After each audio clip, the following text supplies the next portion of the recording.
What is necessary, what is extra, and what is considered like regular life, and that kind of thing. There's also the difference between things that are mamash asur and things that like the minhag, right? Right. Not luach hashabbat. Right. Right. And that's also like there's a range of poskim and remember when they wanted the Erev Mutzi, and Teva said if he sees one kid playing basketball, he is taking the Erev down. Wow. That's not what the Erev is for. The Erev is to be able to bring people for wheelchairs or a shul or whatever. It is not for playing sports. I don't think that's true these days. In Israel, definitely not. Yeah. In America, still. You think in Muncie they don't play any basketball? Depends on where. Okay. Yeah, we have changed. And so the accepted norms have changed. Except right. Okay. Yeah.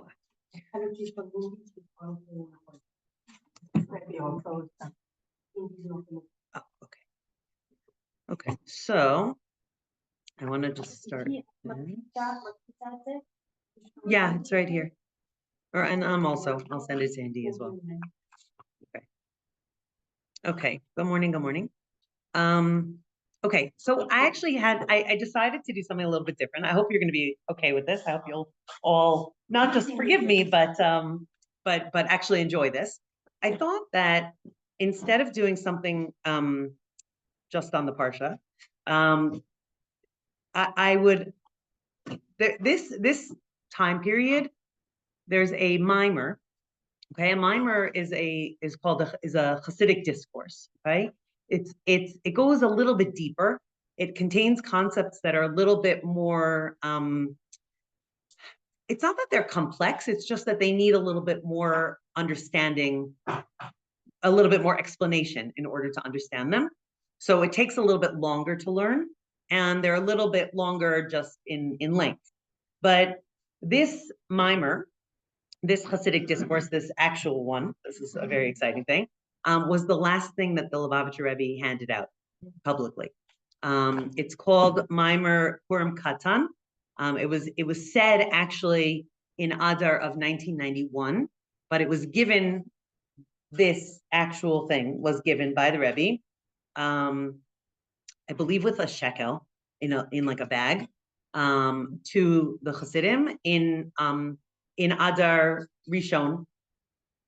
You know what? I don't think so. I think that only the year before there was an Adar Rishon in Adar of 1992.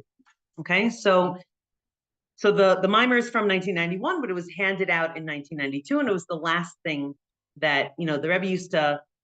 Obviously, there was dollars, right, that he used to hand out, but he also used to hand out different things on different occasions. Like he would pour from his cup into cups that people went by. It was called Kos Shel Bracha.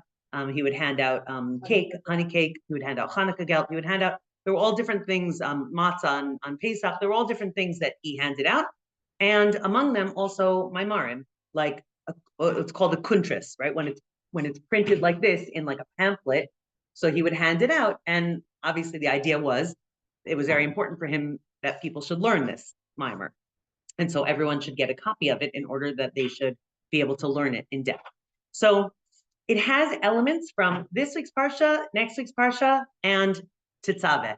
Okay, so Mishpatim, Truma, Tetzaveh, and Purim. So it's really matim for this whole month. Exactly. So I just, I sat down and I started to think like what, I started to look at things on the parsha, and then I thought, you know what, maybe for the next 3 weeks we'll learn, and we may go into the 4th, which is like the Monday right before Purim, I'm not sure. But it depends on how long it takes. We'll learn this, and it's actually matin for this entire month. And it contains in it an idea that I find so mechazik for the situation that we personally are in right now. It talks about a leader and what a leader is, and when there is no leader. So that's, I think, unfortunately, very matim for us right now. And so without further ado, okay, we're going to learn, hopefully, I think, the first 4 otiot. Okay, so this is just the first page, not the whole mimer. There are 12 otiot. Okay, I think we're going to get up to the first 4. I think that was I think it's a manageable goal for today. Yeah. Okay.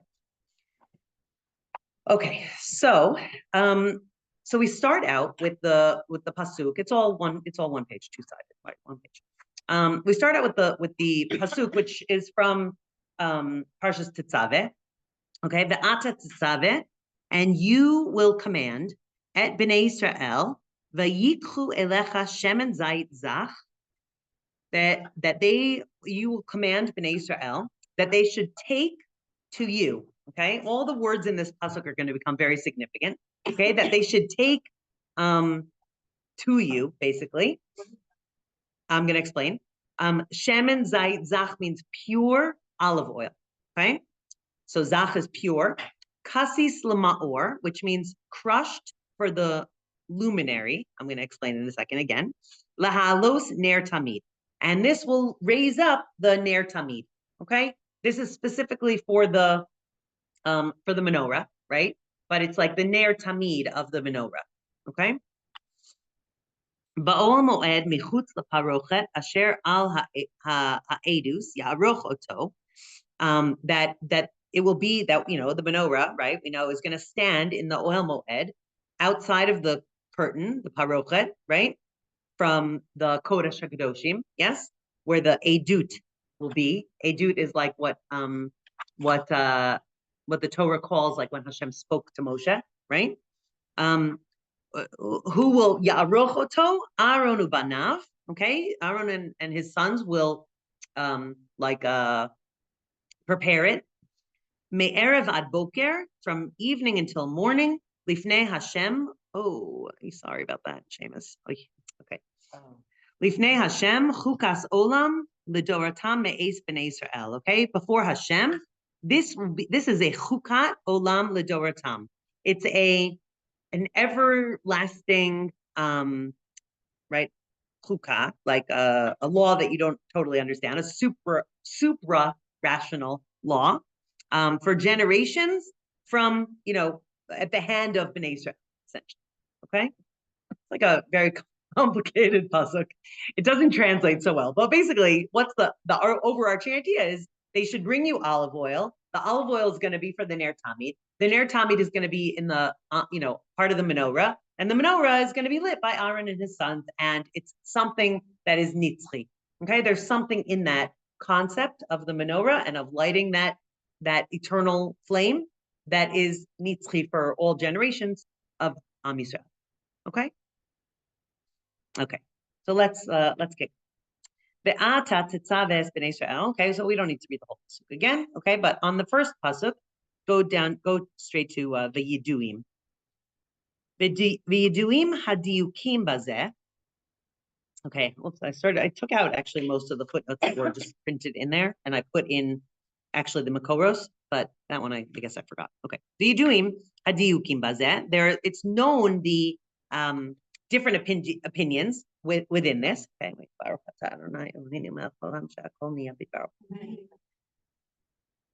right, there are different opinions about the verse itself. Okay, debachol hatzivuim shabatorah ne'emar tzav et bnei Israel b'chayotze ba. Right, bahem. Right, every time Hashem commands Moshe to do something, it says, command bnei Israel to do this, or or other language that's like that. Right, it's always Hashem saying to Moshe. Right, what's the most common phrase in all of Torah? Right. Okay. So, but here we don't have that. Here we have be'ata tetzaveh es b'nei Israel. V'kan ne'amar be'ata tetzaveh es b'nei Israel. V'losif, and to add to that, dehadiuk ma shekatuv ve'ata tetzaveh hu lo rak behalashon elagam behatochen. Okay, and it's not just right here. We have a phrase that says ve'ata tetzaveh, which makes it sound like it's Moshe Rabbeinu, right? You command Bnei Israel.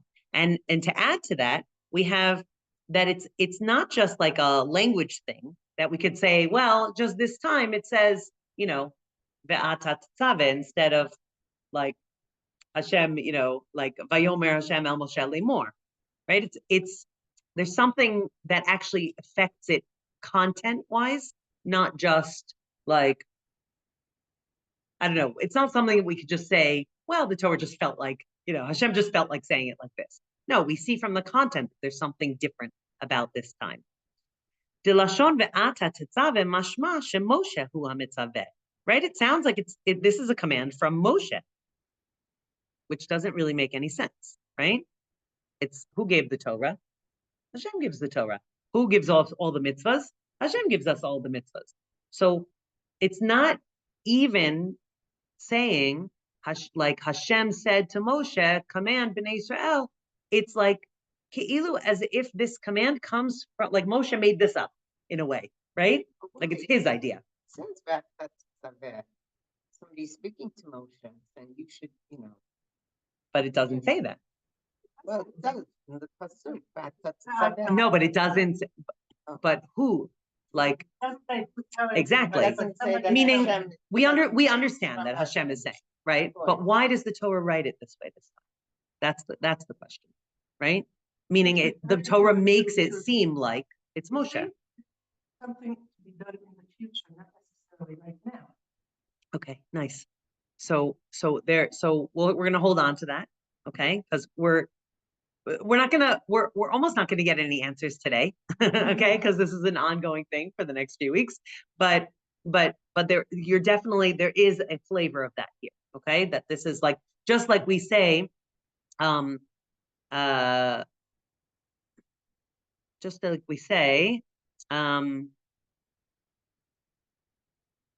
Hashem el Moshe lemor, right? That lemor means we translate that as saying, okay? And saying connotes like it's still being said now, right?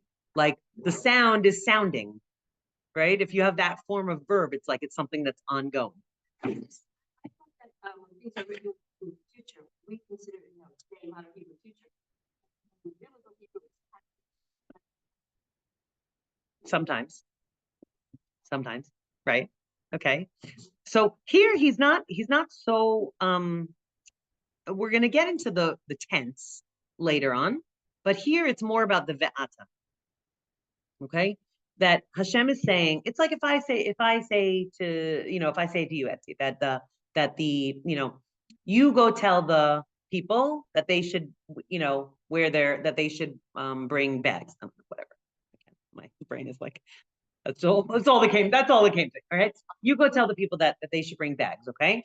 So when you go to tell the people that they should bring bags, are you going to say, Shoshana told me to tell you that, you're going to bring bags, or are you going to say, bring bags? Okay. So one way, right? It's like coming from me.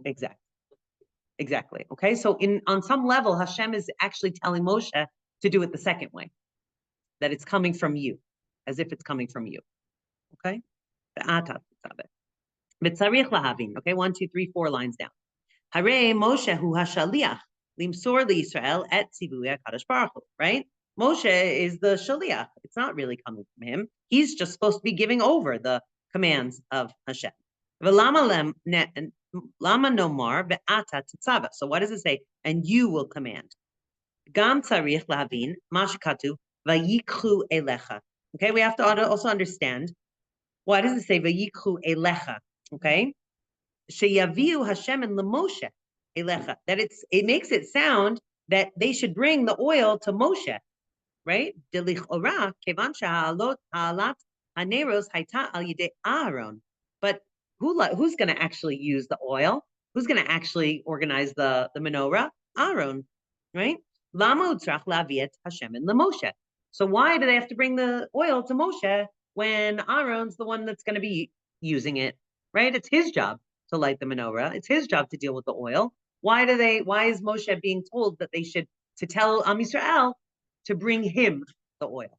Yeah? Okay. Gam tzarich la'avin, and we also need to understand, Ma shekatuv shemen gomer kasis lemaor. Okay, katit lemaor. Why does it say crushed for the maor? Okay, the Rebbe is going to make a big deal out of this word maor. Dilichora havale lememar shemen chule lehair.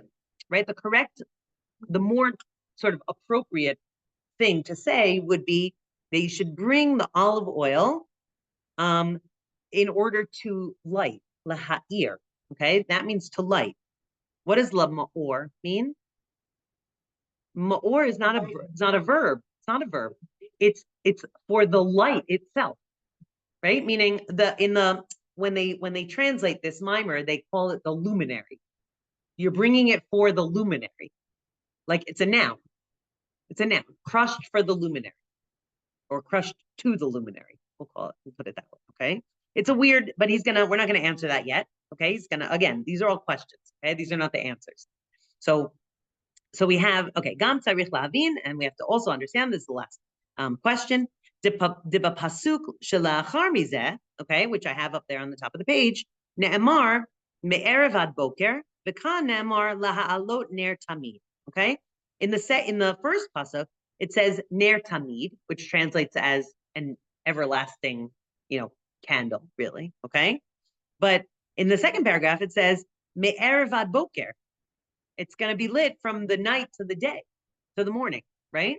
Well, so which is it? Is it ner tamid that's always lit?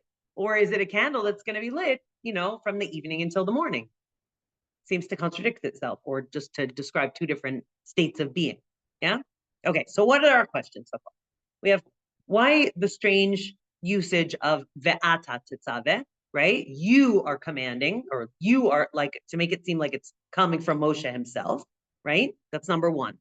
Number two is, why do they have to bring the oil to Moshe Rabbeinu if this oil is for the menorah and that's Aaron's job? Okay, it's like saying, bring all the ingredients for the cooking to Joe Schmo, and I'll make, and the chef will prepare something. Exactly. Okay. So why bring it to Moshe when Aaron's the one that really is going to be busy with it, is shayach to it. Okay. That's number two. Number three is, why the strange phrasing lema'or, kasis lema'or, not leha'ir, okay, crushed so that it lights, or that it will light up.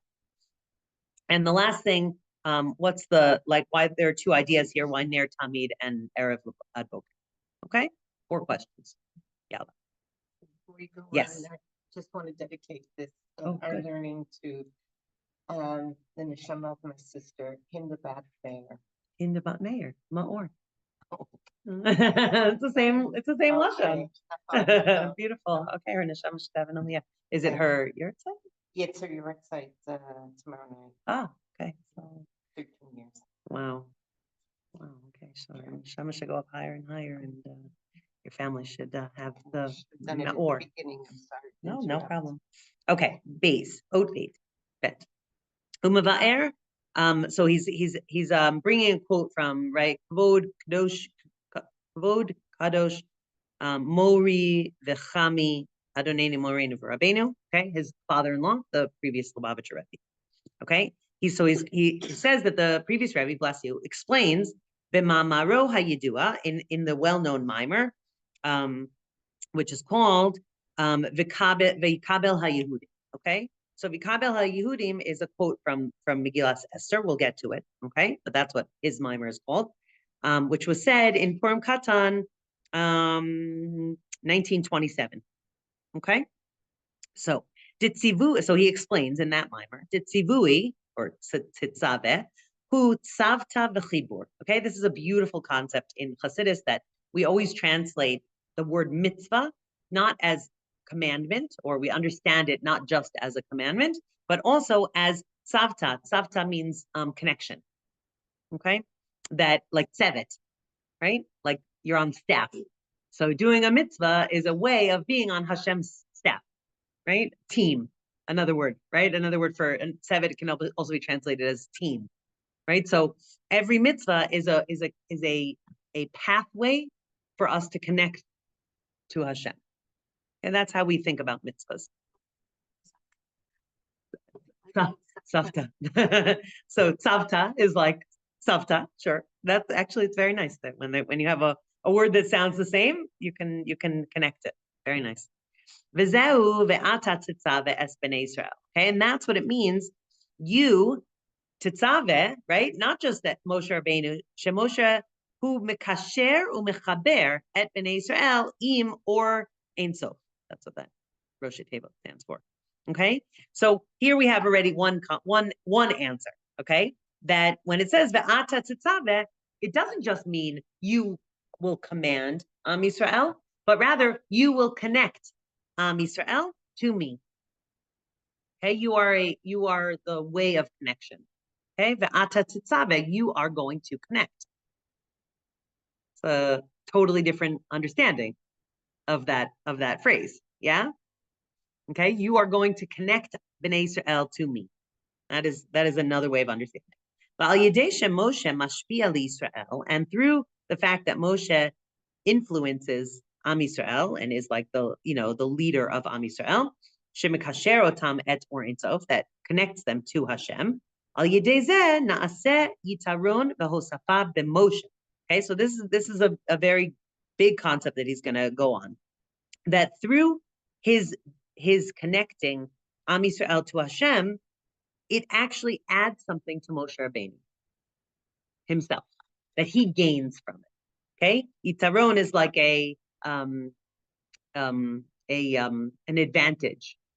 Okay, it adds something to Moshe Rabbeinu's own existence, that he's going to be the connector between Am Yisrael and Hashem.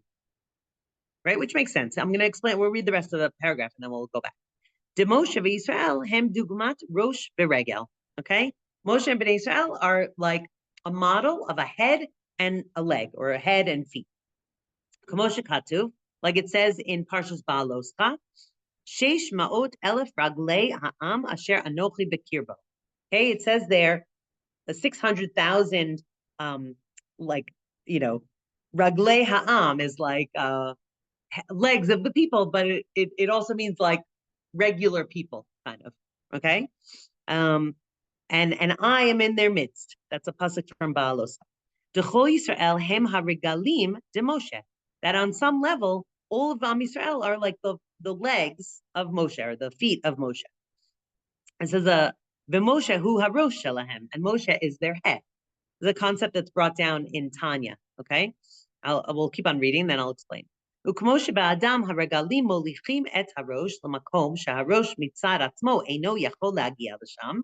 Right, your head can't get anywhere by itself. It relies on your feet. It relies on your legs, right? I can sit here all I want and say, oh, I really want to go to the store. I really need to go to the store.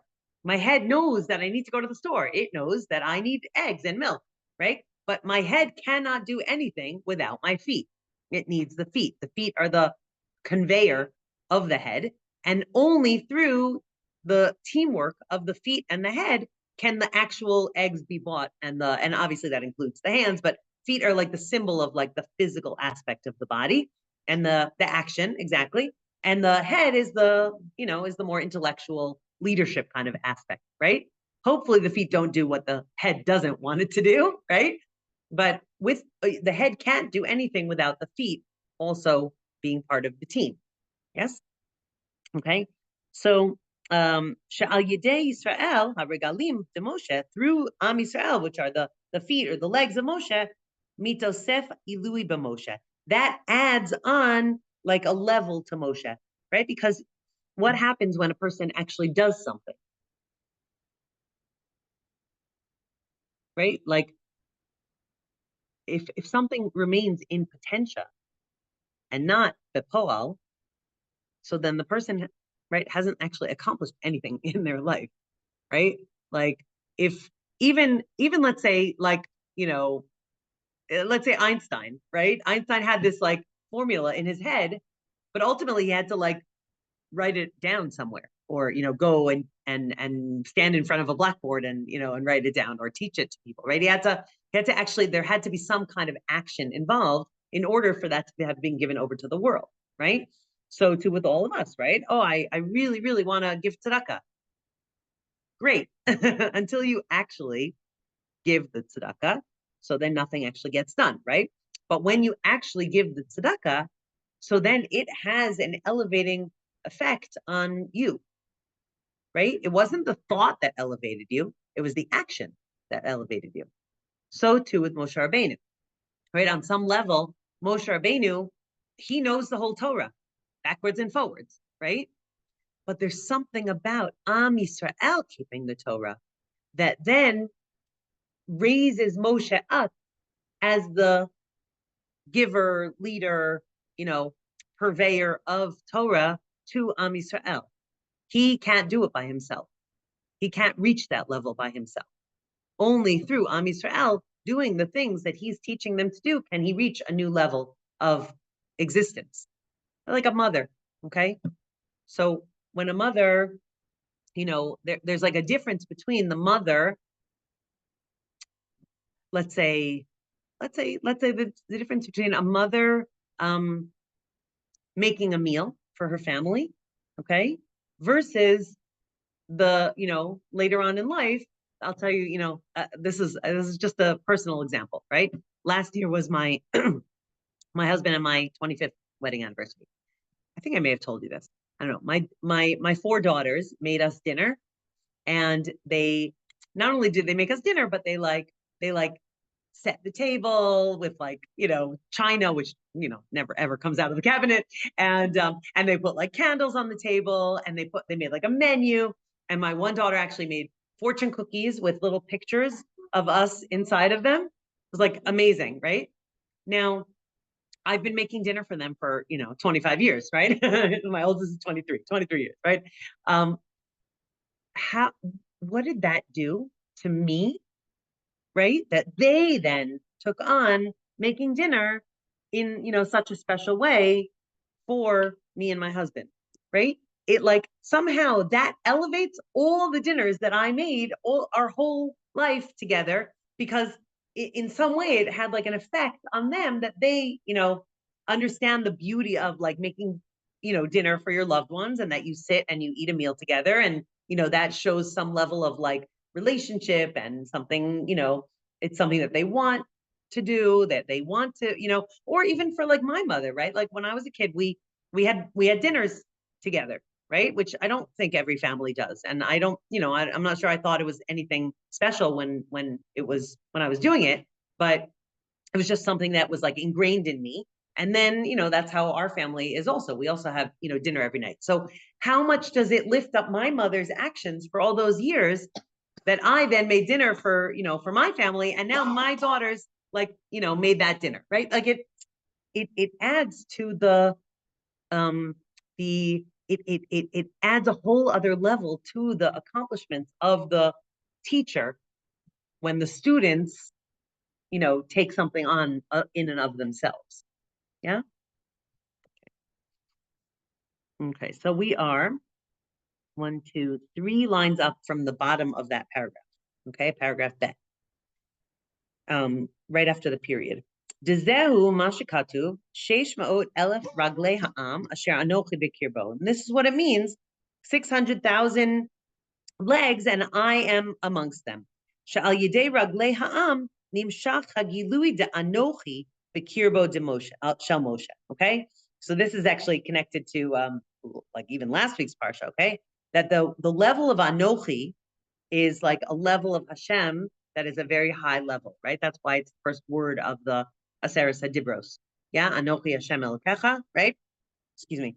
That when Am Yisrael do the right thing, when they act on Moshe Rabbeinu's teaching of them, so then there is revealed in Moshe a very high level of Hashem's reflection.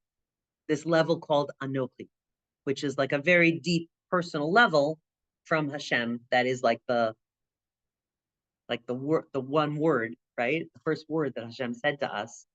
That there's so much Torah on this, how that was a real revelation of Hashem. You could, in the Gemara, there it talks about how Anochi is a what's called Rosh Tevot acronym, right, for all kinds of different things. My favorite one is Ana nafshi ksavis yahavis, right? I wrote myself into my words and I gave them over to you, or I wrote my soul, like into these words and I gave them over to you. Anochi is like a very high level of Hashem, but it's about connection between us and Hashem, right? It's the word that Hashem chose to sort of start our relationship with, right? Anochi.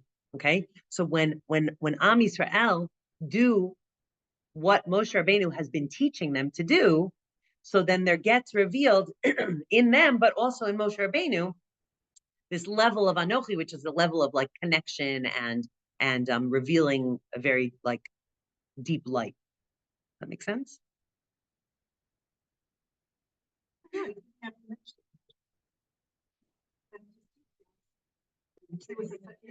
Right.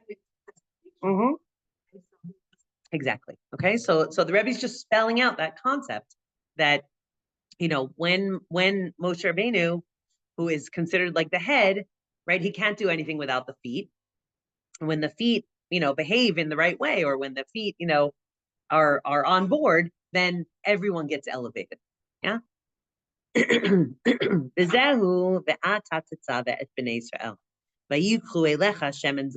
what it means when the pasuk says, right, you are connecting, you know, to Bnei Israel, and they're going to bring you their olive oil. Okay. So because Moshe is the one that is connecting Bnei Israel to Hashem, right? It's through Moshe's words that we understand what Hashem is telling us. And that's why Am Yisrael bring their olive oil to Moshe. We're going to explain this in greater detail in the next paragraph. Ve'yosifu tosefet or b'Moshe, and it adds light to Moshe. Okay, so olive oil. Just before we even go into the Rebbe's words, right? What does olive oil connote? Like what's the olive oil symbolic of? I had this artist staying with me over Shabbos, and she painted the Shivat Aminim, and she like wanted to give me something after Shabbos, so she like sort of fanned them out, you know, and like my eye went right to the olive, and I was like, that one. And now it's like on my, you know, I didn't frame it yet or anything, but it's like sitting on my bookcase, and it's so okay. So I don't know. So I'll just, after you say all your things, I'll say my thing. What is it? You know? Something pure. Something pure, beautiful. Okay. Peace. Why? Oh, like the olive branch. Beautiful. Yeah. Nice. Tradition. Okay. Why do you say that?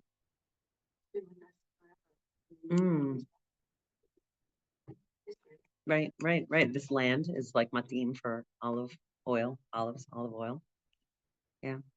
And light, right? I mean, right, we think about Hanukkah, we think about, you know, lighting the menorah, right? Our own, like maybe if we didn't have Hanukkah, it would be like a far off thing, right? Like once upon a time, there was a menorah that was lit with olive oil, right? But no, we actually have, I mean, and Chazal say, right, that was like, it was a nechama for Aaron, that, you know, even though he knew that there was going to be a Chorban Beis Hamikdash, that we were still going to light the menorah. And, you know, many people light with olive oil. That's like the, you know, minha tradition to echo the actual event of Hanukkah, but also the actual, you know, menorah, which was lit with olive oil. So there you go. Beautiful. So that's what he's gonna. That is very much connected to this mimer, and that's why it says kasis lamaor. Kasis means crushed. It literally means crushed. Okay. So we have peace, we have tradition, we have you say the pure, right? Purity. Okay. We have this like, and we have this aspect that it's only through crushing that you get the oil, right? That's the, and there's two aspects of olives, right? There's olives that you eat, right? Beautiful, wonderful. Okay. And then there's a more expensive, more useful, right? Sort of more eternal aspect, which is the crushing through which we get the olive oil, not, you know, through which we get the oil, I should say. And that is used for, I mean, we do use it for cooking, but really it's for light. Okay. So all of that is connected in this pasuk, right? Meaning that they're going to bring their olive oil, which is this concept of, light, purity, all of that, to Moshe, because Moshe is the head of Am Yisrael, and he helps us to utilize to the best, to the most, to the highest degree, all of our, and olive oil is also going to represent all of our abilities, okay? Because that concept of like crushing something, okay, so we're going to understand it at a level of like, yeah, this hurts, but it hurts, and through that I get light. But there's also this concept of like how you activate your potential, right? The potential of the olive is not the olive, it's the oil. So through the crushing, the potential gets activated. Okay. Okay. Gimel. Uleba'er zeh makdim b'hamaimer. Okay. So in order to understand this, in order to explain this, earlier, like in the mimer, and he's talking about the previous Rebbe's mimer. Okay. Shemoshe Rabbeinu nikra Raya Mehemna. Okay. So Moshe Rabbeinu is called, and he's called this in Zohar, Raya Mehemna, which means the faithful shepherd. Okay. Raya, like Ro'eh. Mehemna is Emuna, okay, faithful shepherd. But he says Dishnei Perushim Bazeh, that there are two ways of explaining this, or there are two meanings to this. Shehu Ro'eh Ne'eman Shel Yisrael, okay, that he is a faithful shepherd of Am Yisrael, meaning he's faithful to Hashem and he's continuously with us, right? He's consistently our shepherd. And also Shehu Zan Umafarnis et Yisrael B'inyan ha'emunah. But also, not just that he's like faithful to us, but that he is the shepherd that brings out our faith. Isn't that interesting? Right? So Raya Mehemna, right? The pasuk in Tehillim says, Shechen ha'aretz ro'eh emunah, re'eh emunah. Okay? When those who dwell in the land get like ro'eh emunah, are like, it could be faithful shepherds also, right? But Rabbi Nachman explains it that dwelling in the land, this land, right, Eretz Yisrael, actually, what does a ro'eh do? Like obviously the translation is shepherd, but what's the job of a shepherd? Taking care of the sheep. Okay, could you say that? Could you use the word nurturing? Yeah. So living in this land nurtures or takes care of, grows our faith. That's like one of the beautiful explanations of that. Okay. So that's what he's saying about Moshe Rabbeinu also. That Moshe Rabbeinu isn't just faithful in his shepherding, but he is shepherding our faith by being our leader. Okay. Ha'emuna sheyishna b'Yisrael mitzad atzmam, that the faith that Bnei Israel have from themselves, sheyisrael hem ma'aminim bnei ma'aminim, right? That it says in the Gemara that we are the believers, the sons of the children of believers. Efshar shetiyeh bebechinat makiv. It could, though, be that that's just a concept that sort of sits outside of us. Like, yeah, we're believers, okay? But the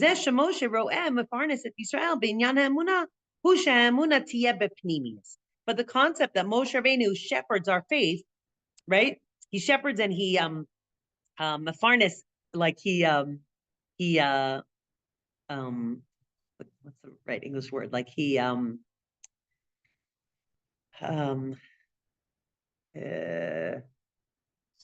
sustains. Beautiful. Yes, that's exactly the word I'm looking for. He sustains our faith, means that he helps us to actually feel it, right?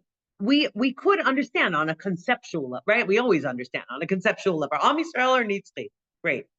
How does that help me today in my personal life, right? We are believers, the children of believers, right? That's like one of these things that you hear all the time, and it doesn't really mean much to you until it really does. And what Moshe Rabbeinu did was enable them to really feel that. Okay, I mean, think about when was Moshe Rabbeinu the leader, right? Think about all the ways that they had to be faithful, right? What are they going to end up doing? Wandering the desert for 40 years, right? That's when Moshe Rabbeinu is really. I mean, yeah, of course, there was the big dramatic moment of Yetzias Mitzrayim, another big dramatic moment of, Kriyas Yamsuf, another big dramatic moment of Har Sinai, and then, another 40 years basically of, walking in circles. Okay. And so the 40 years of wandering in the desert was really when Moshe Rabbeinu's leadership skills come out. That's when a leader has to be patient. And that's when a leader, right? He argues on their behalf many, many times. Yes. So that's when, right? And what do we have to be faithful about? What do we need to have faith? Like, how did our faith get tested, let's say, in the Midbar? Aman, okay, it's a beautiful example, right? There's nothing to eat in the Midbar, right? Right? You could walk out in the middle, maybe, if you know what leaves to pick, I don't know, whatever, right? But there's no food, right? So Am Yisrael get nervous about that, right?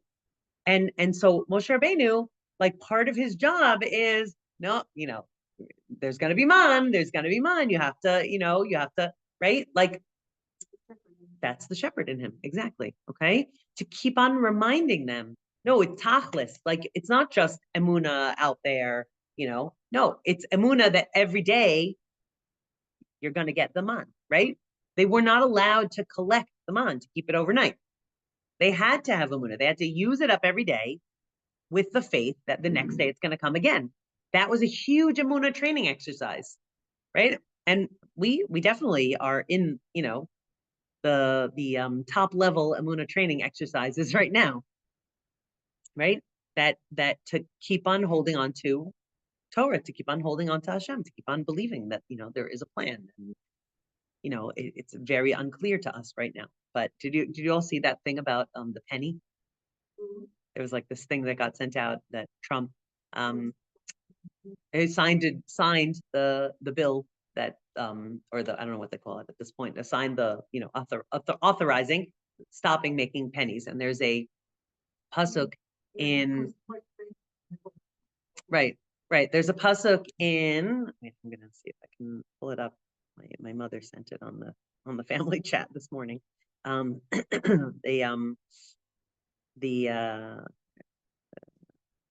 it. There's a pasuk in the Gemara. It says, "En ben David ba ad techla pruta min hakis." Right, that Mashiach, right, ben David, right, will not come until shetechla pruta min hakis is like translated that the smallest currency disappears from your pocket. There you go. We love these things, right? Okay, nice. It's like a little breadcrumbs along the way. So it's possible that our emuna could stay at the level of like, it's out there somewhere, but I don't actually feel it in me. And Moshe Rabbeinu enables us to feel it in me. Okay. So we're on the 1, 2, 3, 4th line down after the period. V'zehu mashikatu b'zohar hahi emuna dele'ela yitzan yitfarnes mine al yadecha. Okay, that it says in the Zohar that our emuna, that which is above, is like comes as mazon, right? It sustains us and nourishes us through his hands. Okay, he enables us to actually internalize it and to actually feel it and to actually be, to live on it. And the previous Lubavitcher Rebbe continues in his mimer. Hu raya mehemna hakavana bazeh he gam ispashtusa. That's how we're going to pronounce it. Okay, it's also pronounced itpashtuta. Okay, ispashtusa demoshe b'chol dor. Okay, this is a very, very important concept that we're going to keep on talking about. Okay, that the idea that Moshe is this faithful shepherd doesn't just mean Moshe Rabbeinu himself, but that there's something called an ispashtusa, which means a spark of Moshe, or like a radiance of Moshe. Okay, like a ray of Moshe in every generation. Right, to spread out. Yeah.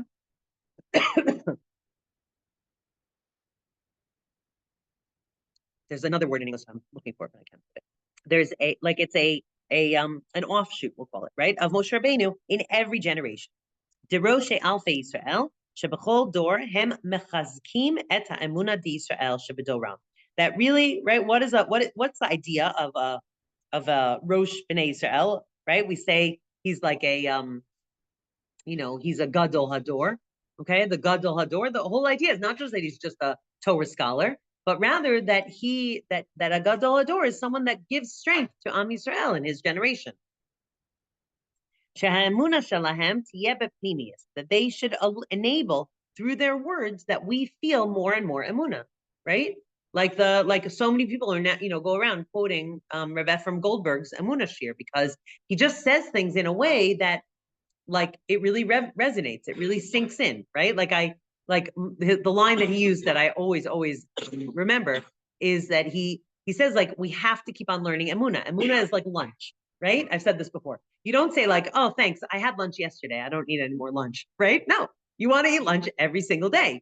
So too, you have to learn about Emuna every single day, because yesterday's lunch is not good enough for today. So yesterday's Emuna share was not good enough to keep us going today, to sustain us today. You have to have today's Emuna share. You have to have today's Gadol Hador say words that help you to feel your faith that is inside of you, but it could remain sort of something intangible and esoteric, but we want to actually feel it so that we go through our day with like a different level of connection, a different attitude, a different perspective.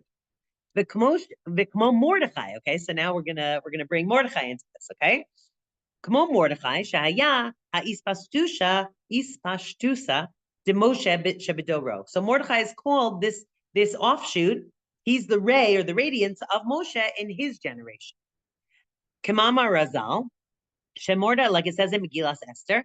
Shemordechai, in Megillas Esther. Shemordechai bedoro kemoshe bedoro. Shegam bizman gezeras Haman shelimud haTorah b'kiyum mitzvahs has haya kashur im mesiras nefesh. So just like Mordechai was in his generation, like Moshe was in his generation, that at the time of the decree of Haman, that learning Torah and keeping mitzvahs was connected to mesiras nefesh, right? Because there were consequences for it. Okay, they weren't allowed to do it. Hikil kihilot berabim l'chazek et emunatam shel Yisrael beHashem v'la'amod chazak b'limud haTorah v'kiyum mitzvahs. So we know that that groups of Jews gathered together to strengthen their emunah and to stand strong in their learning of Torah and their doing of mitzvahs. V'la'acharei shemevaer be'aruka shemoshe ve'ispashtusa delay shebachol dara machazkim et ha'emunah d'Yisrael. Okay, so after he explains at length the concept of an offshoot of Moshe in every generation and how this offshoot of Moshe in every generation strengthens the emunah of Am Yisrael. Mevaer diyuk lashon hakatuv shemen gomer kasis lamaor. So in that mimer, right, the previous Rebbe explains this whole concept that every generation has an offshoot of Moshe Rabbeinu, and the job of the offshoot of Moshe Rabbeinu is to, help us to feel emunah and to stay strong in our Judaism. So he also explains the usage of the word kasis lemaor. Okay, now he's gonna go and he says in parentheses lemaor velo laha'ir. Okay, for the light, not for the lighting. Okay, shebizman hagalus, that in a time of galus, shekol echad ve'echad hu nishbar v'nidkeh. Okay, we are all broken and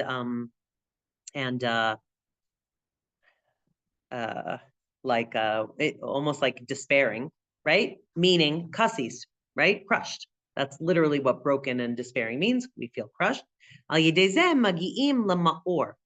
So through that crushing, we come to what's called the ma'or. And he explains that ma'or is the etzem, the essence. Shemimenu nimtza ha'or. That it is the source of the light. It's not the light, it's not just the light, it's the source of the light. That's what la ma'or means. That's what ma'or means. Ma'or means the lamp, not the light that's radiating out of the lamp. Okay, the source of the light. And that's the essence of the light. Okay, he's going to say that there's something in us that is called the ma'or, the essence of the light. Okay, it is the place where all of our, it's like hard to say this in English, right? Because the word light can be a noun or a verb. And here he's talking about the noun. So in English they call it the luminary. Okay, the light itself, the flame, we could even call it. Okay, the flame is the source of the light. Yes. So through the crushing, we enable the source of the light to be revealed, meaning it enables us to understand how we ourselves are the light. Not just to look for the light, but to actually be the light. And the crushing actually enables us to see that in ourselves. This is really gonna be like the overarching concept. We're gonna come back to this again and again. This concept of how the crushing reveals the ability to continue to be lit up. That's really what it is. Okay, the source of the light, the ability to continue to give light and to be light.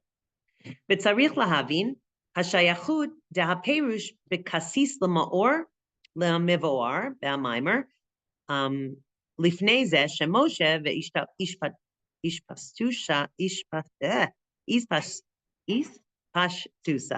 דילי שבכל דרה, זן המפרנס את האמונה שתהיה בפנימיוס. Okay, so what are we trying to understand? We're trying to understand that what is the connection between the concept of being crushed for the luminary to the concept of this ray of Moshe Rabbeinu being in every generation and enabling us to feel our emunah.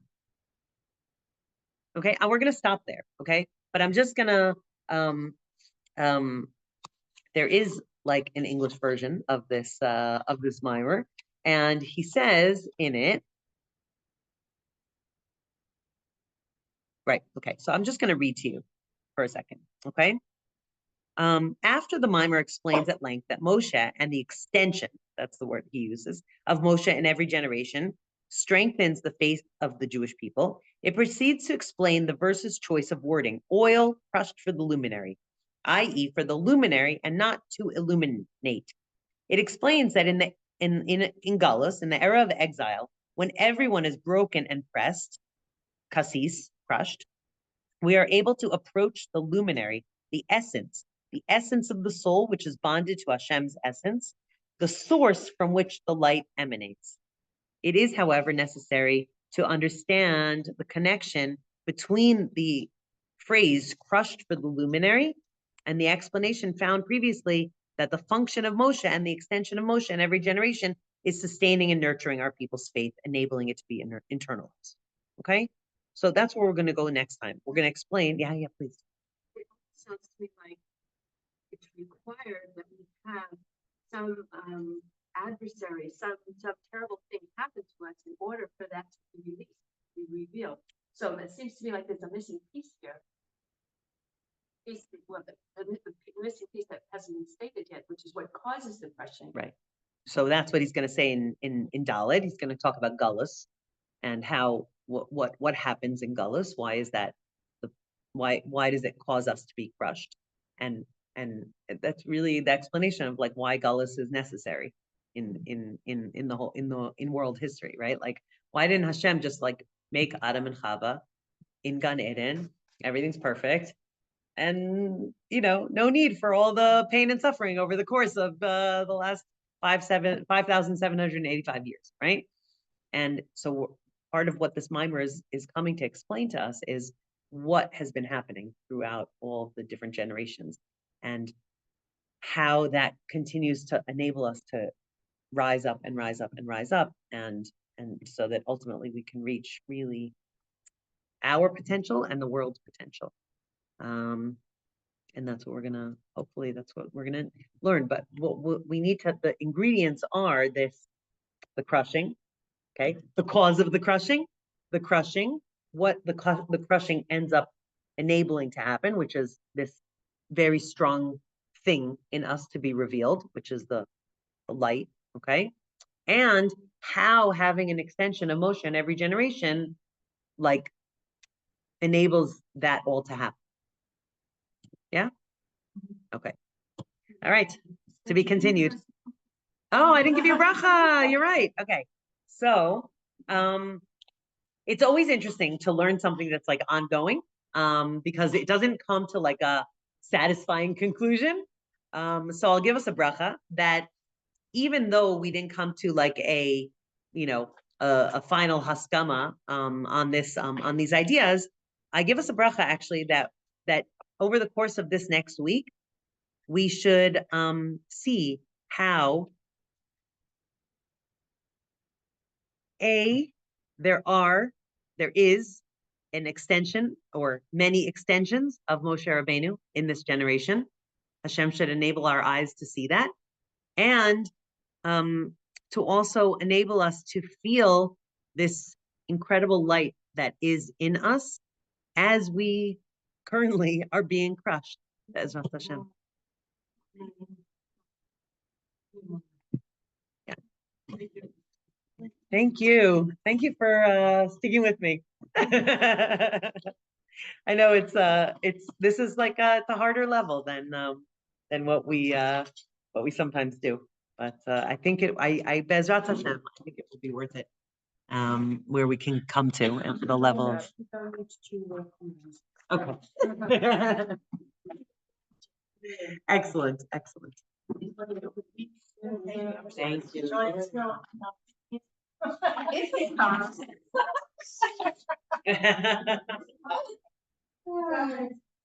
have to feel your emunah.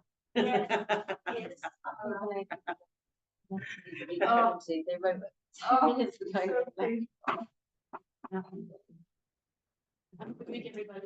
too. Maybe that. Oh, well. I mean, I haven't really know, but I could only leave the house about half an hour. I have 2 girls at home. Don't subscribe to וואי, זה סיפור באמת קשוח. today.